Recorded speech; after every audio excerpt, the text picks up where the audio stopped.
115페이지를 보겠습니다.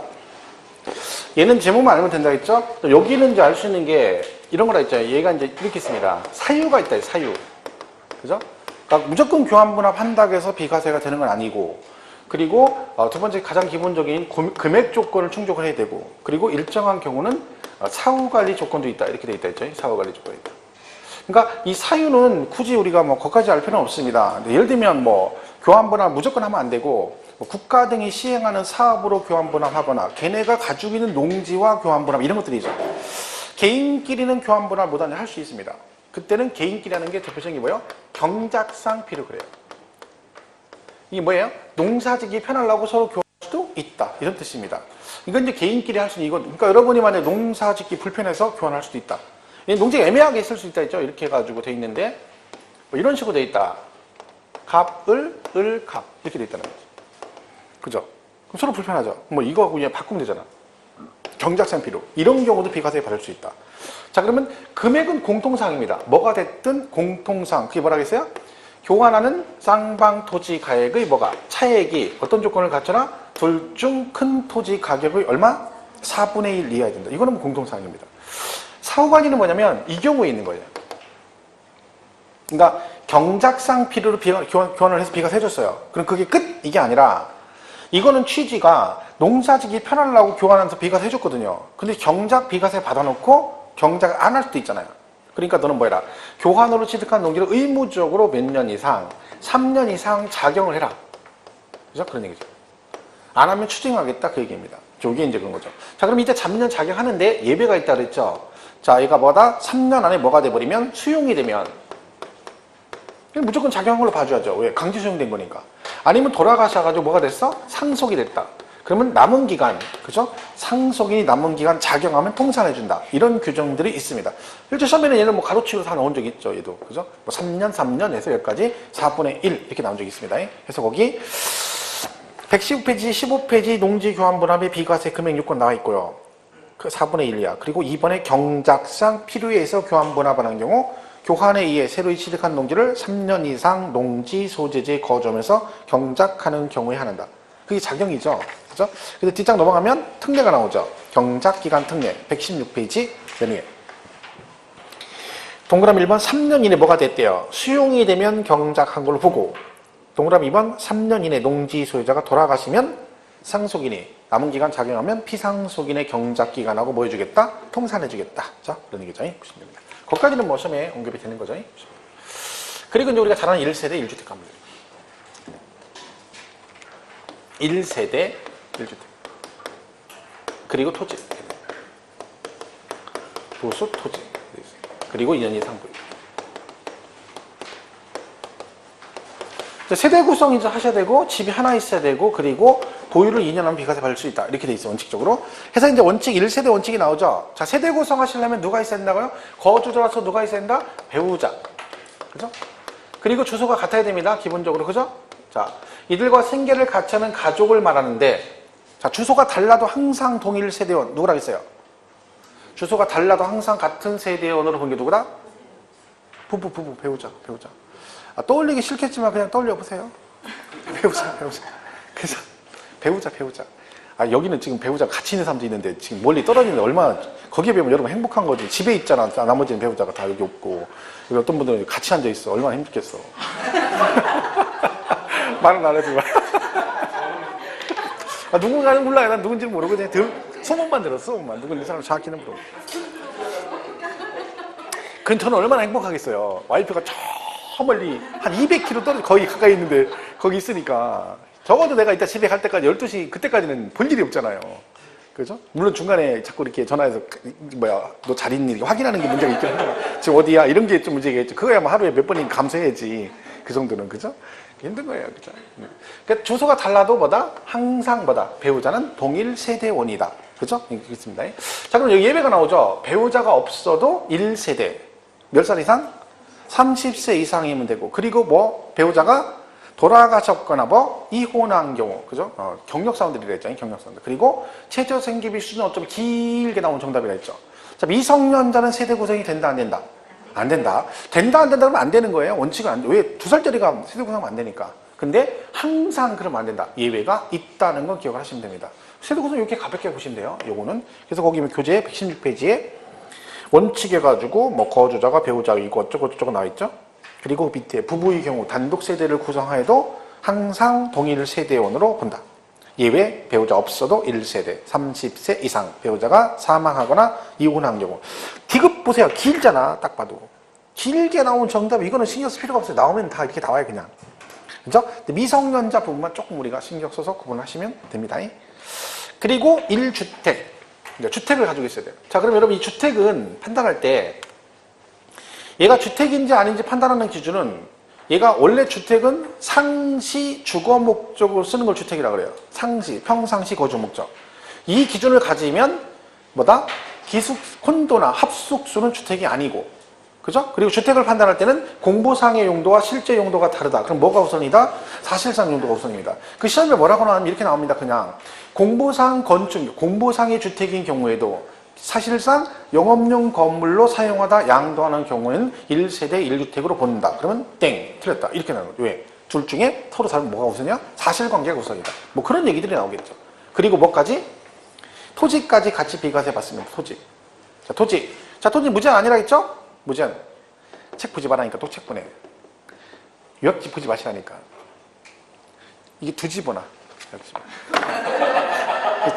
자기도 모르게 눈이 가는 거. 이게 새우깡도 아니고 눈이 손이가에 손이가 자꾸만 손이가 오른쪽 쪽 왼손 쪽 왼쪽 쪽 잘고 가. 눈이가 자꾸만 눈이가 이렇게 되는 거야. 그런 사람들이 문제 풀 때도 보면 밑에 정답이 있으면 문제 조금 풀다가 얼른 답 보고 그렇지 맞아 이거야 이런다니까. 그러면 안 된다니까. 백날의 실력이 안 늘어. 아까 말했잖아요. 대답하는 게 실력이라고. 자, 부속 토지는 무제한 아니라 했죠? 한정 있다. 어떻게? 도시지역 안은 주택 정착 면적이 몇 배? 5배. 밖은 10배. 이때 정착 면적 계산 시 무엇도 포함한다? 그쵸. 무허가 정착 면적도 포함한다까지 가야 됩니다. 그죠? 그게 지금 대답하는 게 대답을 해야지 그게 정답이라니까. 근데 내가 지금 분명히 안다라고 했는데 물어보니까 대답 못하면 그거 모르는 거예요. 근데 본인은 아는 거 같이 생각하고 있었지. 근데 대답 못해. 그럼 모르는 거예요. 그건 아는 게 아닌 거지. 지금 공부하면서 본인이 뭘 모르고 있는지 알 수 있으니까 보면 안 된다니까. 유학집 막 보고 대답하면 소용없어요. 그죠? 자, 저는 보고 설명할 거니 이거는 보지 마세요. 자, 그 다음에 이런 게 있죠. 집을 공동 소유하고 있다. 그죠? 그럴 수 있죠. 집이 하나인데 공동 소유라고 했어. 이렇게 갑, 을이, 병이 이렇게 돼 있다. 그럼 이때 숫자 계산할 때 어떻게 한다? 공동 소유하게 되면 각각으로 본다? 그냥 전체 한 주택으로 본다. 각각 무조건 각각이야. 세법은. 공동 명의는 그 소유자 각각이 1주택을 소유한 걸로 봐버린다. 이렇게 조심해야 됩니다. 이때 만약에 공동 상속을 받으면 얘가 좀 달라요. 공동 상속을 받으면 이때는 전체 다 각각 주택이 아니라 주된 상속자만 주택으로 봅니다. 그러니까 만약에 집이 아버님이 돌아가시고 집이 하나인데 상속을 받았는데 어머니하고 자녀 둘이 해서 공동 상속을 받았어요. 이러면 공동상속이죠. 그러면 명의가 같이 돼 있잖아요. 이런 케이스는 지분이 제일 많은 사람. 만약 어머니가 50%다. 그러면 이건 어머니 주택으로 보고 나머지 둘은 주택 여기 같이 돼 있어 숫자에 안 들어갑니다. 이 자녀 같은 경우는 그럼 본인들이 집이 하나 있어. 여기 공동명의 돼 있어. 여기는 1주택자예요. 근데 이게 아니고 그냥 사서 공동명의 돼 있으면 지분과 관계없이 무조건 뭐예요? 명의 돼 있는 순간 그건 1주택. 그러니까 집 하나인데 100명이 공동명의면 100명 다 각각 1주택을 소유한 걸로 보겠다. 세법상 그런 얘기죠. 그러니까 우리가 공동명의라는 거 조금 조심을 해야 합니다. 왜? 잘못하면 문제가 생길 수 있어요. 그죠? 여기서 숫자에 들어가기 때문에. 자, 그러면 자, 이렇게 돼 있어요. 이런 거 있죠? 남의 땅 집 짓고 살아요. 그죠? 자, 이렇게 하면 자, 이때는 그럼 이 토지는 부속 토지로 인정된다, 안 된다? 안 된다. 부속 토지 맞죠? 근데 명의가 달라요. 그럼 이때는 이 건물분만 비과세가 되고 이 부속 토지는 주택 부속 토지로 인정을 못 받습니다. 자, 그런데 얘네 둘이 뭐다? 동일 세대원이다. 그죠? 그러니까 명의는 다른데 같은 세대원이면 이때 온다? 이때는 전체를 다 토지까지 포함해서 뭘로 봐죠? 1세대 1주택으로 봅니다. 결국 여기서 중요한 건 뭐예요? 명의가 다를 때는 얘네 둘이 뭐다? 동일 세대원이냐 아니냐에 따라서 이 부속 토지도 주택 부속 토지 인정받을 수도 있고 안 될 수도 있다. 뭐 이런 기준이 있는 거죠. 이렇게 보시면 되고. 자, 그 다음에 토지를 분할하면 어떻게 분할? 자, 이렇게 땅이 있는데 집 이렇게 있어요. 그죠? 자, 이게 건물이고 얘가 부속 토지죠. 그럼 전체 비과세가 됩니다. 근데 이렇게 분할했어요. 이렇게. 그럼 이쪽은 건물이 없죠. 그럼 얘는 주택 부속 토지 인정된다 안 된다? 안 된다. 그럼 이쪽은 과세가 돼. 나대지로 과세가 됩니다. 자, 근데 동일 대지에 이렇게 두 개 있을 수 있죠, 같이. 그죠? 이렇게 분할했어. 양쪽 다 건물이 있죠? 자, 이때는 어떻게 한다? 이때는 2주택이라고 생각해라. 2주택. 자, 그럼 2주택이면 집을 팔면 순서가 있을 거 아니에요. 그죠? 먼저 파는 주택이 있고 나중에 파는 주택이 있겠죠. 자, 둘 중에 먼저 파는 거와 나중에 파는 것 중 어느 걸 1세대 1주택으로 봅니까? 그렇죠. 나중에 파는 거죠. 당연히. 그러니까 얘는 뭐라고? 법적으로는 그렇게 돼 있어요. 이렇게 분할하게 되면 둘 중 먼저 양도하는 주택은 1세대 1주택으로 보지 아니한다. 맞는 말이죠. 그렇죠? 이해하기 쉬운 우리는 나중에 파는 걸 1주택으로 본다. 훨씬 이해가 빠른데 조문은 둘 중 먼저 파는 주택은 1주택으로 보지 아니한다. 이렇게 하는 거죠. 그렇죠? 그런 개념 보시면 되고. 만약에 여러분이 집을 갖고 있는 이렇게 그죠? 현재 1주택이고 부속토지 비과세가 돼요. 근데 성질 나가지고 집에 들어가다 승질나다 팔려고 뻥 쳤더니 집 무너졌어. 무너져가지고 철거해버렸어. 그리고서 다음날 팔았어. 그럼 얘는 1주택이 아니다. 금방 있었어. 금방 있다가 내 성질나 집에 가서 저녁에 뻥 쳤는데 이게 무너졌어. 그래서 철거해 버리고 멸실해버리고 며칠 있다 팔았어. 그럼 얘는 1주택이 아니다. 아니다. 왜? 우리 세법은 과거를 묻지 않아. 옛날에 현재가 중요한 거야. 현재가. 그죠? 네가 옛날에 집이 있었던 뭐 했던 그죠? 안 물어본다니까. 네가 옛날 남자를 사귀었던 여자를 사귀었던 여자가 몇 명이 이런 거 안 따져. 지금은 누구만 너만 이거예요. 그죠? 나하고 쟤하고 딱 똑같은 사고방식이죠. 우린 과거를 묻지 않는 스타일이거든. 내 과거도 묻는 걸 싫어해. 그래서 가끔가다 와이프가 그런 거 물어볼 때 있어. 됐고, 그래. 우린 아예 입을 안 꺼내요. 그럼 못 들어가려고 그래. 그거 알아봤죠. 남자들 절대 그런 거 하면 안 돼요. 여자들이 살짝 꼬셔가지고 괜찮으니까 한번 얘기해봐 했다. 한번 훅 가면 자기도 뭐 했다 그러면 그 평생 죽어. 평생. 뭔만 조금만 삐끗하면 그래서 그 여자랑 그 얘기냐? 이렇게 나와. 절대 하지 마. 내 친구가 하나 그래가지고 이렇게 죽어. 조금만 불리면 그 얘기한다. 미쳐버린대 그냥. 없는 얘기 하는 것도 아니고. 근데 왠지 들으면 기분 나쁘다는 거. 계속 그걸 갈구니까. 내가 그 얘기 듣고 절대 안 합니다. 믿질 않고. 뭐라 그래? 네가 내 첫사랑이다. 그렇게 해. 그냥. 믿든 말든 막. 물어보면 계속 얘기해. 내가 당신 첫사랑이야. 첫사랑이 그렇게 얘기해줘. 그러면 웃기고 있네. 그러면 좋아해. 웃기고 있네. 웃어. 웃기고 있네. 그냥 하는 거. 그게 부부가 그렇더라고. 그냥 서로 속고 속는 거야. 서로 그냥 해주는 거야. 그럼 와이프한테 당신 내가 첫사랑이지? 그러면 그럼 그래요. 그래 뭐 해줘. 서로 그냥 립 서비스 하는 거야. 그러면 서로 그러면서 하는 게 뭐 별거 없어. 또 그렇게 하면 또 재밌고. 그죠? 인상쓰면 뭐 할 거야? 그 의미가 없죠. 그죠? 그래서 그걸 잘 기억하셔야 돼요. 그러니까 요거는 이제 그렇게 보시면 되고요. 그러니까 얘가 지금 현재 있어도 얘가 철거해서 멸실해버리면 현재는 뭐라는 게 건물이 없죠. 그럼 얘는 나대지가 돼버리는 거예요. 그럼 얘는 1주택이 아닙니다. 그렇죠? 그런 걸 우리가 잘 보시면 돼요. 자, 이제 교재를 보고 조금 쭉 설명해 보겠습니다. 117페이지 1번, 3번에 1번. 그러니까 3번에 1주택 해가지고 뭐라고 돼 있어요? 양도일 현재 사실상 현황을 기준으로 판정한다 해놓고 가로 안에 별장이나 콘도 합소수는 주택이 아니다. 그래서 그랬고 1번 주택으로 보는 경우 상시 주거용 건물인데 니은에 뭐라고 돼 있어요? 매수자의 등기 지연으로 공보상 2주택이 된 경우 여러분이 집이 2개인데 하나를 팔았어요. 그리고 잔금까지 다 받았는데 아직 상대방이 등기를 안 넘어간 거예요. 그죠? 그럼 명의는 아직 내 앞으로 돼 있는 거죠. 근데 실제는 팔았잖아. 그러면 어떻게 한다? 이때는 매매 사실을 확인을 하면 등기부상 내가 2주택이어도 몇 주택조로 봐준다? 1주택조로 봐주겠다고 이거요. 당연한 얘기고. 이것은 1주택을 여러 사람이 공동 소유하는 경우 각각 1주택을 소유한 걸로 본다. 그랬죠? 네, 밑에 공동상속의 경우는 누구? 주된 상속자만 주택으로 보고요.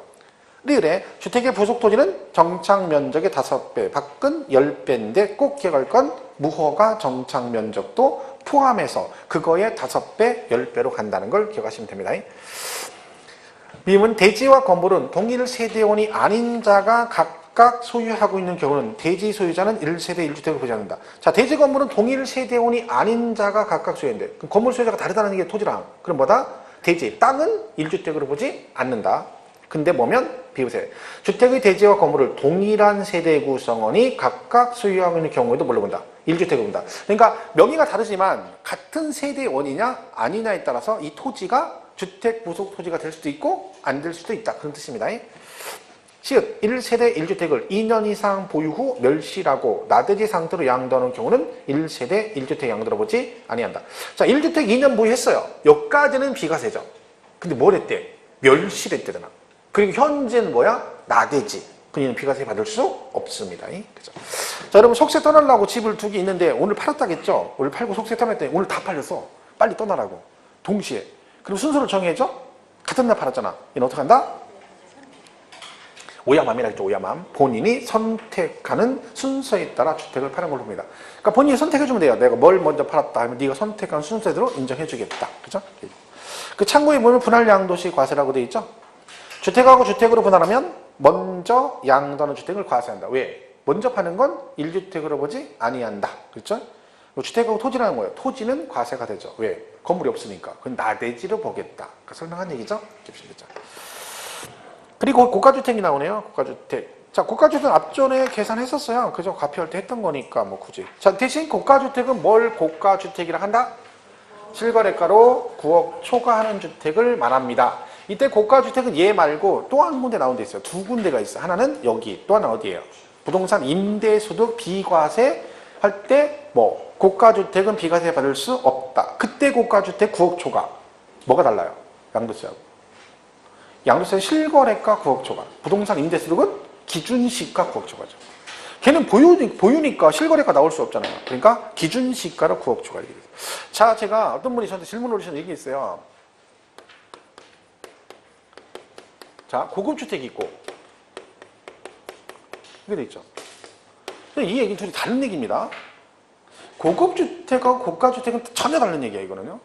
그죠? 근데 착각하신 분 있어요. 이게 둘이 똑같다고 생각하면 돼요. 여기는 지방세에서만 나와요. 고가주택은 국세에서만 쓰는 말이에요. 그러니까 우리가 지방세 보면 취득세고 재산세가 뭐 있어요? 고급주택, 우리 별골 5선주 고급주택 나오죠? 재산세도 나오면 고급주택 중과세 없다 그랬잖아요. 근데 고급주택. 근데 지방세에서 고가주택이라면 쓰질 않아요. 근데 어디서만 써? 국세에서만. 그러니까 고가주택, 양도세하고 부동산 임대소득 거기만 써요. 기준도 다르죠. 예를 들면 내가 취득할 때 고급주택을 취득했어요. 그럼 취득세 중과세가 됐죠. 그리고 얘를 팔아. 그러면 내가 고급주택을 취득해서 팔으니까 양도할 때는 걔가 고가주택이냐? 아니라는 거죠. 고가주택일 수도 있고 아닐 수도 있어요. 왜? 취득할 때는 고급주택으로 중과세가 됐는데 팔 때는 8억에 팔았어요. 그러니 고가주택이 아니야. 아니지. 규칙이 달라요.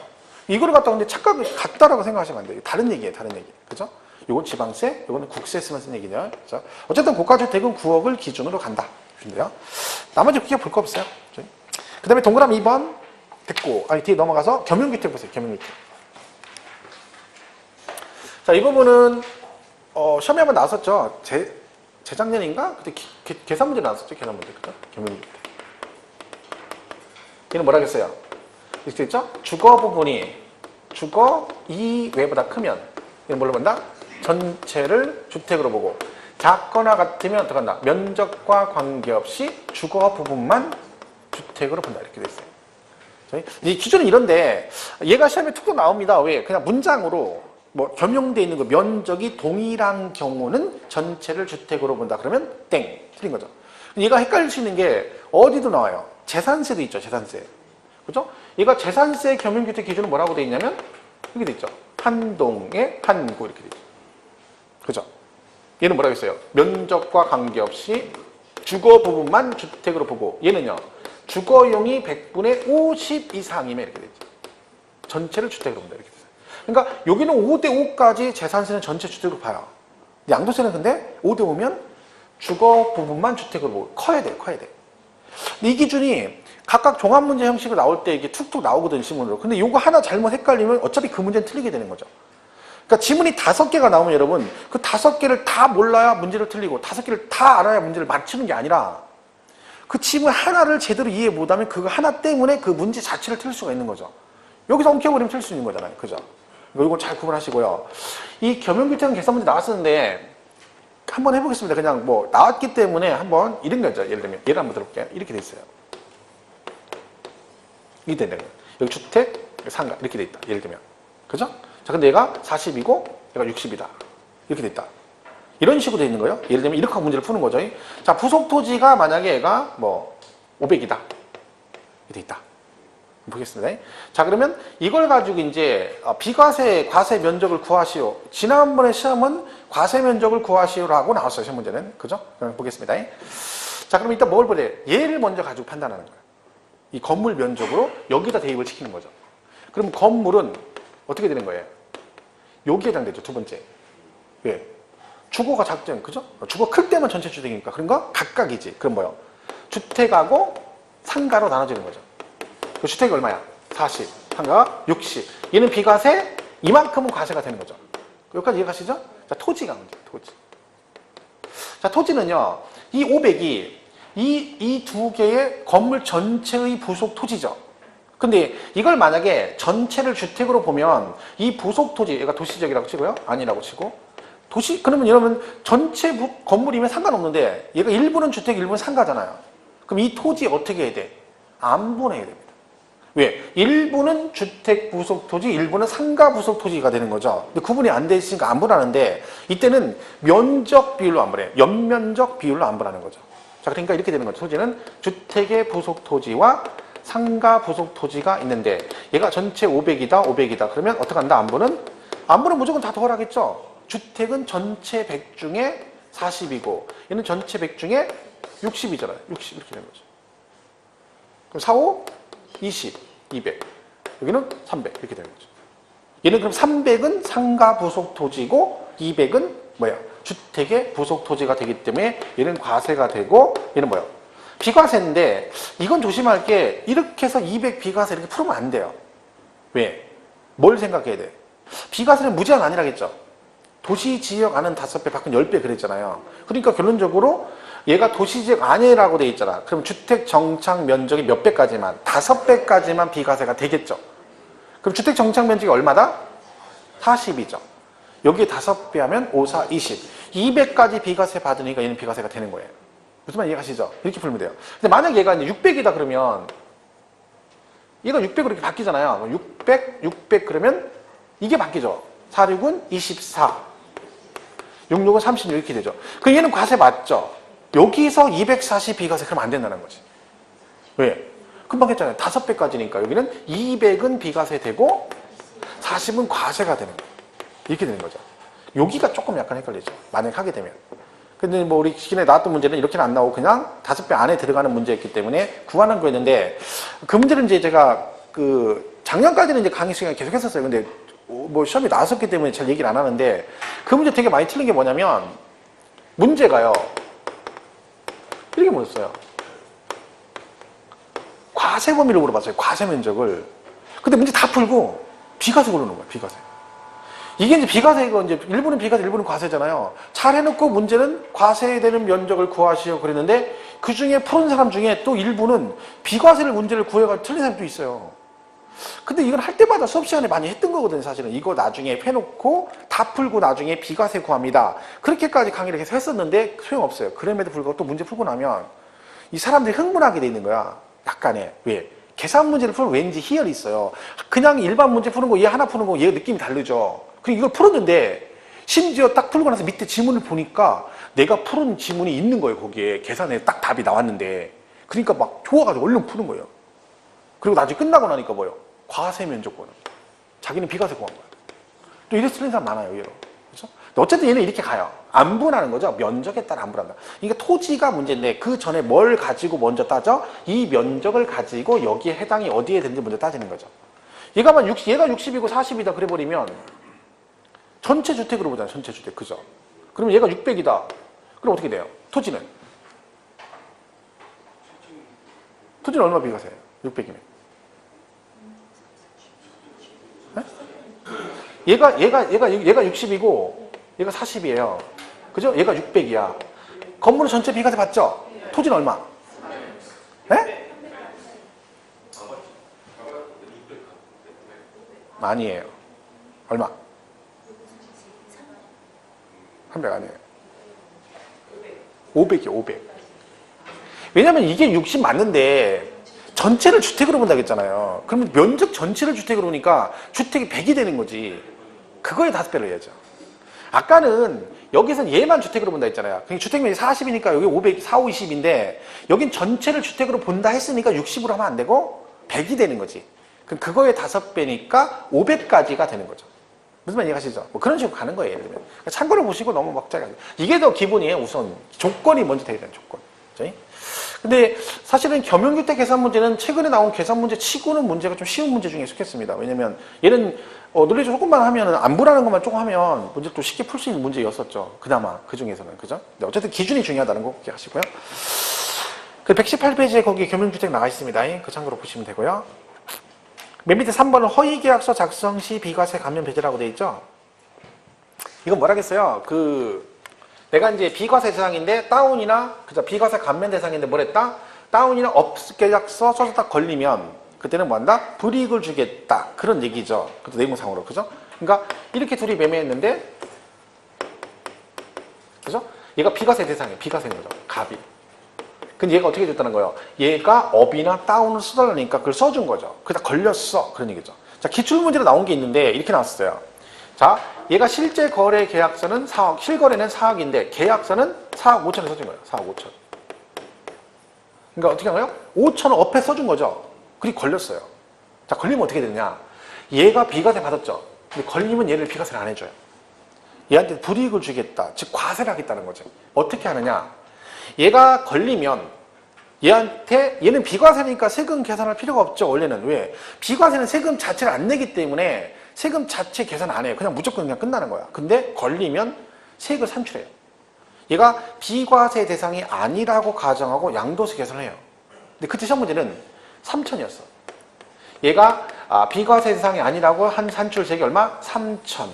그리고 요렇게 나온 거죠. 자, 그럼 문제를 어떻게 푸느냐? 이 두 차익 있죠, 차익. 얼마? 5천. 이 5천하고 얘가 비과세가 안 된다고 가정하고 나온 산출세액 3천. 요 두 개를 비교해서 둘 중 적은 금액을 얘가 비과세 받을 금액에서 차감을 해요. 그 얘기 무슨 얘기야? 차감한다는 얘기는 얘한테 이 상태 얼마? 3천을 과세하겠다는 뜻이죠. 이만큼 비과세 안 해준다는 거야. 3천만큼은. 그럼 결국 얘한테 세금이 나오는 거죠. 이런 식으로 가요. 그 잘못하면 매독이 나올 수도 있는 거예요. 사실은. 세금 자체가. 왜? 막 다운 업계 막 금액이 막 커버리면 차익이 이 차익이 크면 클수록 여기 세금 많이 나올 수 있죠. 결론은 얘는 비과세 못 받는 거죠. 그럼 잘못하면 이거 한번 써주고 몇 천 낼 수도 있는 거죠. 그건 제가 말했죠. 절대 해주면 안 된다. 그죠? 왜? 이렇게 불이익을. 왜 그러냐면 이 업다운 쓰는 가장 큰 원인이 얘한테 있다는 거야. 왜? 과거에는요. 얘가 써줘도 걸리면 얘는 비과세를 해줬어요. 그냥. 그리고 얘는 어차피 불이익을 안 당하니까 내가 비과세니까 그냥 원하는 대로 해줄게 다 해줬단 말이에요. 그래서 안 되겠다 싶어서 얘한테 불이익을 주기 시작한 거죠. 그래서 법이 개정된 지 오래됐어요. 이거 개정된 지가. 2011년도에 개정됐죠. 그죠? 그러니까 그 이후로 다운 써주신 분들은 2011년 7월 1일 이후에 써주신 분들은 언제 나올지 몰라요. 이게 제척 기간이 10년이거든요. 10년 맞죠? 왜? 부정행위잖아. 부정행위. 세금 포탈 의도가. 우리가 사기든 부정 그럼 몇 년? 10년. 그러니까 2011년도 7월 이후에 써주신 분들은 앞으로도 한참 남은 거죠. 왜? 언젠가 국세청에서 알면 나올 수도 있다. 그런 뜻입니다. 근데 이게 뭐 특별한 일 하면 안 걸립니다. 특별한 일 아니고. 국세청이 이거 어떻게 일일이 다 알아. 재수 나쁘면 걸리는 거야. 재수 나쁘면. 그죠? 그러니까 어쨌든 간에 제적 기간이 10년이죠. 그거 해주면 안 된다. 결론은. 그죠? 절대 해주지 마라. 그래서 3번에 뭐 그런 얘기다. 보시면 되고. 그 다음에 이제 보유기간이 2년을 채우는 거죠. 그죠? 자, 보유기간은 2년은 보유기간은 뭘로요? 공보상으로 따집니다. 공보상으로. 그죠? 자, 그럼 거주기간은 뭘 가지고 따질까요? 거주기간. 주민등록 전입일로부터 전출입니다. 주민등록. 그죠? 자, 그러면 우리가 원칙 2년 보유를 해야 되는데 그 보유기간 특례 나오죠? 오른쪽 2년 보유하지 않아도 뭔다? 비과세 받는 경우 해서 뭐가 있어요? 건설, 임대, 주택 그랬죠? 저희는 뭐라 그랬어요? 일정 기간 뭐하고? 의무적으로 임대했다가 의무 임대기간 끝나면 분양 전환하는 임대주택을 말한다. 그 얘는 뭐만 하면 된다? 그 주택의 임차일로부터 갑이 이 주택에 세를 들어갔다. 그죠? 이 임차일로부터. 그리고 나중에 의무 임대가 끝나니까 뭐 했어? 얘가 분양을 했어. 누가요? 임대사업자가. 그래서 갑이 이걸 분양을 받아서 나중에 팔았다. 그런 얘기죠. 그러면 얘가 만약에 여기서 5년을 살고 의무 임대가 보통 5년이거든요. 그럼 임대사업자가 분양을 해버려요. 그럼 얘가 5년 살다가 본인도 분양 받아서 1년 보유하고 이걸 팔았다. 1년 후에 팔았다. 그런 얘기죠. 그럼 얘는 보유기간이 몇 년이라겠어요? 1년. 남의 건 보유 못 한다니까. 내 것만 보유할 수 있다니까. 남의 걸 내가 어떻게 보유해? 이건 임대사업자 거잖아. 그죠? 그러니까 보유는 2년 못했지만 뭘 하면 여기 임차일부터 양도일까지 얘가 5년 이상 뭘 했으면 여기 살았으면 그죠? 그럼 뭐 한다는 겨? 보유기간에 관계없이 비과세해주겠다. 이게 첫 번째 얘기죠. 그래서 건설 임대주택은 뭘 하면 된다? 그 주택의 임차일부터 양도일까지 거주기간이 몇 년? 5년 이상이면 비과세 받을 수 있다. 그죠? 이렇게 되는 거죠. 첫 번째 내용입니다. 그 다음에 뭐 있어요? 수용. 얘는 무조건 해준다 했죠, 수용. 얘는 강제 수용된 거니까 무조건 비과세가 됩니다. 물론 이게 세부적으로 가면 이 집을 아무 때나 사면 안 돼요. 만약에 수용이라는 얘기는 걔가 개발한다는 얘기죠. 근데요, 사업 절차 보면 사업인정 고시 하잖아요. 그 사업인정 고시 떨어지고 나서 집을 사면 안 돼. 사업인정 고시가 떨어졌다는 얘기는 이제 공사하겠다는 얘기잖아. 그럼 그때가 집을 딱 사고 나서 1년 있다 수용되니까 아, 나 비과세. 그건 안 된다는 거지. 그 전에 사야 돼요. 근데 어쨌든 결론은 뭐야? 얘는 뭘 안 따져? 보유, 거주 안 따지고 무조건 비과세 받을 수 있다. 근데 만약에 짜투리 있다 했죠? 짜투리? 그죠? 이렇게 했는데 이만큼만 만약에 뭐가 난다? 도로가 난다. 그죠? 그럼 요만큼 안 해준다 했죠? 이거 추가 수용은 절대 없다고 했죠? 대신 뭘 하면 된다? 요거 수용되고 나서 요 짜투리도 몇 년 안에 5년 이내 팔면 얘도 뭐는 해줘? 비과세는 받을 수 있다. 그죠? 그랬고 그 다음 뭐 있어요? 이민. 외국으로 이민가. 이민은 안 가지만 1년상 장기간 해외로 출국해. 이런 거죠. 자, 그럼 얘는 뭐다? 무조건 비과세입니다. 대신 못 팔고 나가면 어떻게 하면 된다? 출국일로부터 몇 년 안에 팔아라? 2년이래. 그러니까 2년 지나면 안 됩니다. 2년 안에 팔면 여기까지는 비과세 해주겠다. 그런 거고. 마지막 하나가 뭐예요? 1년 이상 뭐 하면? 거주. 그죠? 살았으면 뭐 있어요? 치약상 형편. 학교 때문에 그런 거죠? 근데 뭘 안 된다고? 유치원, 초등학교, 중학교는 안 된다. 뭐 있어요? 질병치료. 그죠? 1년 이상 장기간 질병치료하거나 또 뭐? 직장 문제 때문에 발령났다. 근무상입니다. 이런 것들이 전부 다 이스라엘 가든. 왜 최근에 뭐 노무현 대통령이 그때부터 막 지방 뭐 혁신도시 막 이런 거 전국적으로 많이 만들었잖아요. 그래서 공기업 막 이전하고 그랬잖아요. 여기도 원주도 마찬가지지만, 그죠? 막 김천, 원주 막 저쪽 아래로 엄청 많이 내려갔어요. 그럼 그 공기업 내려가니까 전부 다 이사 갔잖아요. 그죠? 왜? 직장 문제 때문에 가는 거지. 집 산 지 1년밖에 안 됐어. 사는 지가. 해도 비과세 해주겠다. 보유가 아니고 뭐라고요? 거주. 이사를 어디로 가야 돼? 다른 시군으로 가야 돼. 다른 시군. 시험 지문에 그렇게 나왔죠? 갑은 초등학생 자녀의 치약상 문제로 1년 이상 거주한 주택을 양도하고 서울로 이사를 했대. 이렇게 나왔어. 비과세 된다 안 된다? 왜 안 돼요? 초등학생 안 돼요. 초등학생. 어쨌든 서울로 그러면 안 된다 했잖아요. 서울로. 넌 서울로 가면 안 돼. 그러면 안 된다 했잖아. 뭐 그런 얘기들이죠. 여기도 약간 복잡하게 나와. 이거 기출문제 보면 여기. 그러니까 이렇게 하면 금방 풀 수 있죠. 근데 심을 묘하게 냈어요. 묘하게. 거꾸로 낸 거죠. 거꾸로. 거꾸로 내면 읽으면 뭔 얘기인지 몰라요. 처음 볼 때는. 근데 알고 보면 이 얘기하는 거예요. 근데 지문을 거꾸로 물어보는 거죠. 거꾸로. 그러니까 출국 후 1년 6개월 있다 팔았대. 그럼 뭐예요? 출국 후 1년 6개월 후에 양도했다. 그럼 비과세 받죠? 근데 이렇게 나와요. 해외 이주로 출국한 경우에 출국인데 양도일로부터 1년 6개월 전에 출국했대. 이렇게 나와요. 해외 이주로 집을 팔고 나갔는데 양도일로부터 1년 6개월 전에 출국한 경우 이렇게 나왔어. 그럼 비과세 된다 안 된다? 양도일로부터 1년 6개월 전에 출국했대. 그럼 비과세 돼야 안 돼요? 되죠. 왜? 출국 후 1년 6개월 후에 팔았다는 얘기잖아. 근데 문제 지문은 양도일로부터 1년 6개월 전에 출국했대. 이렇게 나온 거야. 1년 6개월 전에. 그럼 뭐요? 출국 후 1년 6개월 있다 팔았다는 얘기죠. 근데 문제를 출국 후 1년 6개월 후에 양도했다. 그럼 쉬운데 지문을 양도일로부터 1년 6개월 전에 출국한 경우는 이렇게 나왔다는 거죠. 그러니까 막 처음에 보면 이거 멘붕 오는 거죠. 이게 도대체 뭔 얘기냐. 그리고 양도일로부터 1년 6개월 전에 출국했으니까 출국 후 1년 6개월 있다 팔았다는 얘기니까 2년 안에 파는 거지. 그럼 얘는 뭘 받아? 비과세. 이렇게 나온 적도 있죠. 기출로. 애매한 거죠. 쓰면 자체가. 그죠? 자, 어쨌든 얘는 뭐다? 거주. 그리고 어디로 이사 가야 돼요? 다른 시군으로. 동일 시군 가면 안 된다. 그죠? 자, 119페이지 2번 보유기간 특례 보시면 건설 임대주택 임차일부터 양도일까지 5년 거주하시면 되고요. 그 다음에 1년 이상 거주하면 되는 경우 치약상, 유초중 제외고, 질병치료, 근무상 형편. 사업상 형편 그러면 안 됩니다. 개인 사업차 가는 건 인정 안 되고 1년 이상 거주한 주택 양도고 세대 전원이 다른 시군구로 이사를 가시면 된다. 그 조합원 입주가 나오는데 그건 보지 마세요. 거기까지 가면 머리 아파요. 그죠? 그냥 써놓은 거고. 디귿 보유기간과 무관. 이민 가거나, 그 다음 뭐, 근무상 취약 등으로 1년 이상 장기간 해외로 거주하는 경우 전부 다 출국일로부터 2년 이내 파시면 되고 수용도 무조건 되는데 뭐요? 5년 이내 양도는 짜투리 땅도 포함을 시켜주겠다. 결국은 얘네들은 셋 다 보유기간하고 관계없다. 그런 얘기고요. 근데 그 밑에 5번 보면 보유기간 계산이 나와요. 자, 보유기간 일반적으로 취득일로부터 양도리죠. 그죠? 자, 근데 동일 세대원 간의 소유권 변동이 있는 경우는 어떻게 한다? 세대 전체를 기준으로 2년 이상 보유 여부를 결정한다. 자, 2번은 근데 시험에 잘 나오는 얘기는 아니니까 괜히 또 잘못 헷갈릴 수 있으니까 놔두시고요. 그 3번하고 4번 있죠? 요 두 개는 두 개 중에 하나는 가끔 문제가 나올 때 있어요. 그거 조금 구분하셔야 돼요. 3번하고 4번. 자, 이게 지금 뭐라고 됐냐 보세요. 재건축이란 말이 있어요. 그렇죠?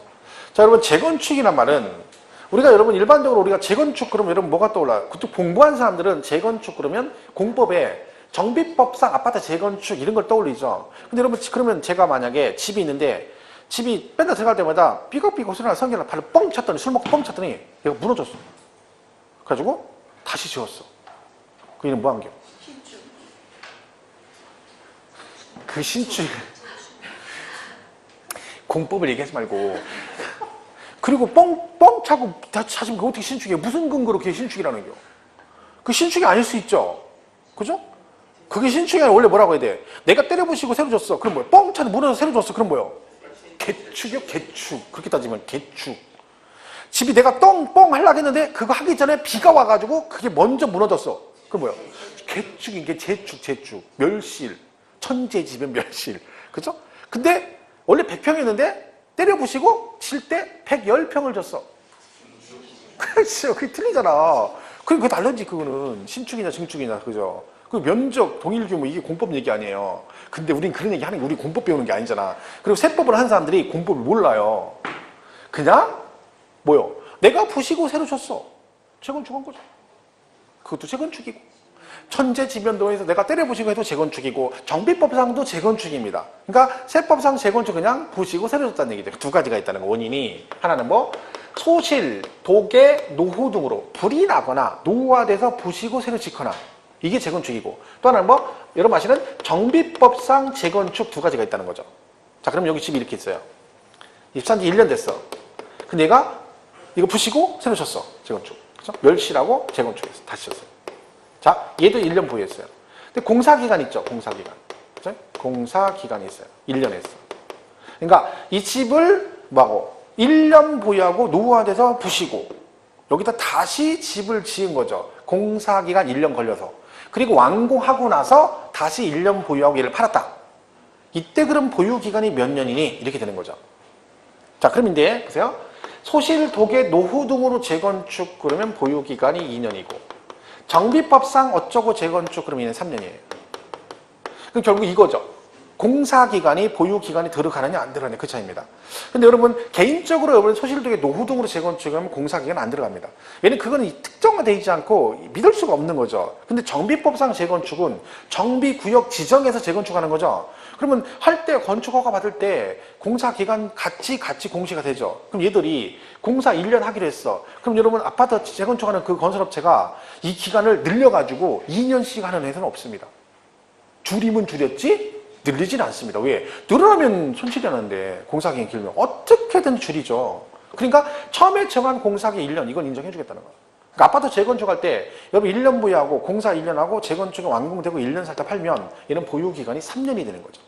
그러니까 요거에 따라 달라져요. 소실도계 노후등. 그 둘의 차이가 뭐다?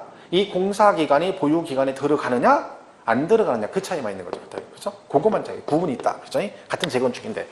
그래서 항상 말씀드리지만 공법에 나오는 그 용어를 세법에다 갖다 대입을 시키면 절대 안 된다. 그러면 헷갈려요. 공법은 공법이고 세법은 세법이고. 그죠? 세법은 그런 거 모른다니까 그냥. 개축, 재축을 어떻게 알아 이거를 세법만 사람이. 알 수가 없는 거지. 그것도 공부한 여러분이나 아는 거지. 걔네가 아는 건 그거예요. 개축이든 재축이든 공통점마다 동일 교문으로 짓는 거다. 그러니까 네가 때려 부시고 원래 면적만 넘어가지 마라 이런 개념이지 거기서 막 개축이 어쩌고 이런 거 없어요. 그죠? 세법은 한 게 없어. 그러니까 동그라미 3번 보세요. 소실, 도계, 노후 등으로 멸실되어 재건축을 했잖아. 그때 어떻게 한다? 멸실된 주택과 재건축한 주택에 대한 기간을 뭐 한다? 통산한다. 이게 뭐는 아니고 공사기간 아니고 그 얘기죠. 근데 3번에 4번에 재개발, 재건축, 정비파상 재건축으로 완공됐다. 그러면 주택의 보유기간, 공사기간 그리고 뭐 재건축 후 보유기간을 뭐 한다? 통산한다. 같이 간다. 그런 얘기죠. 이렇게 보시면 되겠어요. 5번 하나 더 보면 5번. 비거주자가 해당 주택을 3년 이상 계속 보유하고 그 주택에서 거주한 상태로 거주자로 전환된 경우에는 해당 주택에 대한 거주 기간 및 보유 기간을 뭐 한다? 통산한다. 자, 이게 무슨 얘기냐면 현재 비거주자인데 얘가 거주자로 전환이 될 수도 있죠. 주소가 생기거나 하면. 그 나중에 그 집을 팔게 되면 그 비거주자로 보유했던 기간도 통산을 해주겠다는 얘기인데 전제 조건이 있다는 거죠. 자, 1번의 밑집고가 부산에 집을 사가지고요. 현재 3년을 보유했어. 부산 아파트를. 근데 그 앞집에 그리고 그 집에 현재 살고 있는데 그 앞집에 삼돌이랑 눈이 맞아가지고 결혼했어, 오늘. 근데 오늘 혼인신고를 한 거죠. 근데 얘는 뭘로 바뀐 거예요? 거주자로 바뀌었죠? 주소 생겼으니까. 그리고 나서 1년 있다 그 집을 팔면 이때는 보유기간이 몇 년? 그 4년을 인정해주겠다는 거야. 근데요, 얘가요, 지금 그 집에 사가지고 3년 됐는데 앞집에 그 아파트에 물이 안 좋아. 그래가지고 거기 안 살고 거기 전세 주고 다른 물 좋은 아파트로 전세를 가가지고 그 앞집에 산돌이랑 눈이 맞아 결혼했어요. 그리고 나서 원래 있던 집을 팔았어.